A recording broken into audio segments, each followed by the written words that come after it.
கோபம் என்னும் தீ நன்மை அளிக்கும் தீ அல்ல, நன்மை அளிக்கும் தீ. நன்மை அளிக்கும் தீ அல்ல, நன்மை அளிக்கும் தீ. நம்மை ஆக்கும் தீ அல்ல, நம்மை அளிக்கும் தீ. கோபத்தால் ஆவது யாதொன்றுமில்லை, சோகத்தில் சென்று சேர்த்துவிடும் போர்க்கள இழப்பு. கோபத்தால் ஆவது யாதொன்றுமில்லை, சோகத்தில் சென்று சேர்த்துவிடும் போர்க்கள இறப்பு. கோபம் தரும் பாடம் நீ மீண்டும் எதனோடும் கோபித்துக் கொள்ளாதே என்பதுதான்.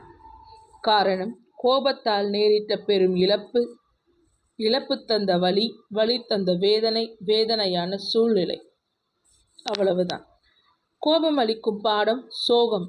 சோகம் எல்லாம் மாறும் ரோகமாக, ரோகமோ தேகத்தை வருத்தும் துயரமாக. அதனால் துயரம் தீண்டாமல் இருக்க கோபத்தை தவிர்ப்பீராக. நன்றி.